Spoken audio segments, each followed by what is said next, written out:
Assalamualaikum warahmatullahi wabarakatuh. Perkenalkan, nama saya Intan Nazmifati, NPM 19751030, Program Studi D3 Agribisnis Politeknik Negeri Lampung, jurusan Ekonomi dan Bisnis kelas 5A.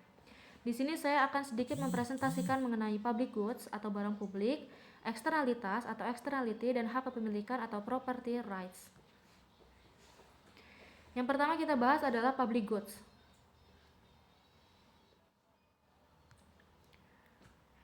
Public goods adalah barang publik yang dimana barang-barang ini tidak dapat dibatasi oleh siapapun penggunanya dan sebisa mungkin bahkan seseorang tidak perlu mengeluarkan biayanya untuk mendapatkannya. Yang artinya kalau bisa mungkin gratis, ya harus gratis, seperti itu. Di sini ada macam-macam barang publik atau karakteristiknya, yaitu salah satunya yaitu non-rivalry atau non-rivalitas.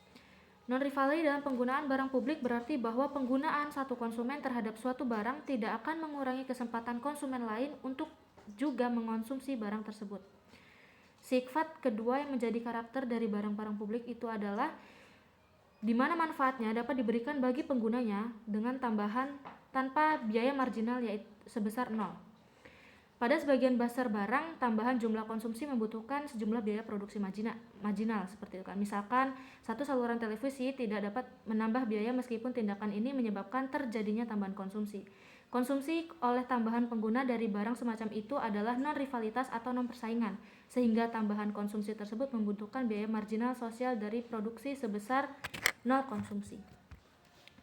Kemudian ada barang non-excludable atau barang non-eksklusivitas. Excludable ini berarti bahwa apabila suatu barang publik tersedia, tidak ada yang dapat menghalangi siapapun untuk memperoleh manfaat dari barang tersebut, atau dengan kata lain, setiap orang memiliki akses ke barang tersebut. Bagi kebanyakan barang pribadi, pengecualian tentu saja sangat dimungkinkan. Pertahanan nasional merupakan contohnya. Sekali suatu angkatan bersenjata dibentuk, setiap orang di suatu negara tersebut dapat diuntungkan. Tetapi apakah yang membayar pajak juga yang tidak membayar pajak juga mendapatkannya? Tentu. Nah, juga di sini ada contoh-contoh dari public goods. Yang pertama, contoh barang non-rivalry. Antara lain itu ada sinar matahari dan udara bersih. Hal ini dikarenakan saat kita menikmati udara bersih dan sinar matahari, orang lain pun dapat mengambil manfaatnya tanpa membayar sepeser pun. Nah, ini ada contoh sinar matahari dan udara segar. Contoh barang non-excludable antara lain yaitu pembayaran pajak yang diantaranya seperti yang saya sebutkan di awal, yaitu untuk jasa kepolisian atau pertahanan nasional dan pembuatan jalan raya. Mereka yang bayar pajak atau tidak membayar pajak bisa mendapatkan manfaatnya.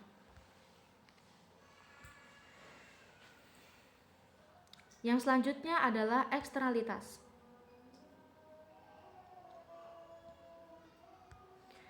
Eksternalitas yaitu atau externality adalah biaya atau manfaat dari kegiatan ekonomi yang dialami oleh pihak ketiga yang tidak terkait dengan aktivitas tersebut.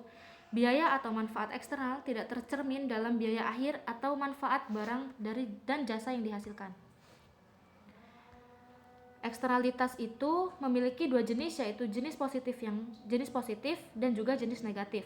Eksternalitas positif adalah manfaat dari kegiatan ekonomi bagi pihak ketiga yang tidak terlibat. Meskipun memberikan manfaat, namun eksternalitas semacam ini juga menciptakan inefisiensi pasar. Untuk jenis eksternalitas negatif, sangat mewakili konsekuensi negatif dari aktivitas ekonomi, yaitu konsumsi atau produksi, ke pihak ketiga yang tidak terkait. Beberapa eksternalitas negatif sangat berbahaya seperti salah satunya limbah, polusi, pencemaran, dan lingkungan. Contoh dari eksternalitas positif yaitu salah satunya pembangunan jalan dan jaringan transportasi lainnya, sehingga bermanfaat bagi mobilitas barang dan orang. Selain itu, agen real estate juga dapat mendapatkan keuntungan. Karena dengan adanya pembangunan jalan dan jaringan transportasi, maka bisa jadi harga real estate naik karena pembangunan, sehingga aksesibilitas yang lebih baik. Agen real estate juga memperoleh komisi yang lebih tinggi. Di sini agen real estate dan juga mobilitas barang dan orang itu menjadi pihak ketiga yang mendapatkan keuntungannya. Selain itu ada juga vaksinasi. Manfaat vaksin itu tidak hanya untuk orang yang divaksin, tetapi juga orang lain karena resiko penularan penyakit semakin menurun. Kemudian ada eksternalitas negatif. Eksternalitas negatif contohnya polusi air, misalnya akibat tumpahan minyak kapal tanker. Polusi yang semacam ini dapat menghancurkan ekosistem laut dan juga mempengaruhi orang-orang yang hidup di sekitar pesisir. Kemudian ada polusi udara, yaitu akibat kendaraan bermotor. Hal ini dapat mengganggu masyarakat luas karena tidak menyehatkan tubuh dan juga tidak mendapatkan kualitas udara yang segar. Yang ketiga adalah hak kepemilikan atau property rights. Hak kepemilikan adalah hak atas sesuatu yang mengandung kekuatan klaim yang dapat ditegakkan atau enforceable atau dihormati oleh pihak lain. Untuk rezim kepemilikan dari property rights atau hak kepemilikan, ada yang pertama rezim kepemilikan pribadi, di mana kepemilikan pribadi atas sesuatu di mana hak atas kepemilikan sesuatu tersebut melekat pada pemiliknya, sehingga aturan berkenaan dengan sesuatu diterapkan sendiri dan hanya berlaku untuk pada pemiliknya. Ada rezim kepemilikan bersama, di mana sekelompok orang tertentu memiliki hak dan kewajiban serta aturan yang ditetapkan dan berlaku untuk anggota kelompok tersebut. Rezim kepemilikan negara, di mana kepemilikan dan aturan ditetapkan oleh negara dan individu tidak boleh memilikinya. Ada rezim kepemilikan akses terbuka, dan rezim akses terbuka ini tidak ada aturan yang mengatur mengenai hak dan kewajiban.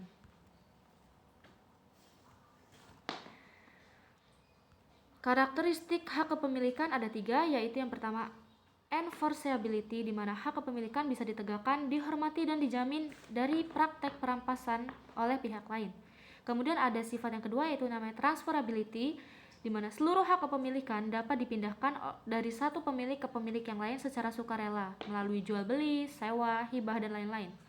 Dan yang terakhir ada exclusivity, di mana pemanfaatan nilai manfaat dari sesuatu dan biaya penegakan secara eksklusif jatuh ke tangan pemilik, termasuk keuntungan yang diperoleh dari transfer hak pemilik tersebut.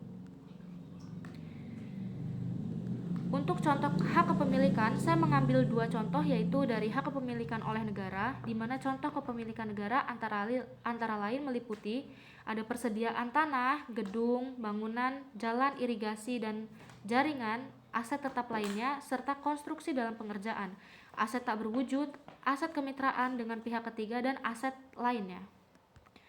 Dan juga saya mengambil contoh lainnya, yaitu dari hak kepemilikan pribadi. Contoh hak kepemilikan pribadi adalah hak atas kepemilikan kekayaan intelektual atau yang kita singkat dengan haki, merupakan hak yang didapatkan seseorang atau badan hukum yang menghasilkan inovasi dalam berkreasi. Kiranya sekian itu dari saya, kurang lebihnya saya mohon maaf, kepada Allah saya mohon ampun. Wassalamualaikum warahmatullahi wabarakatuh.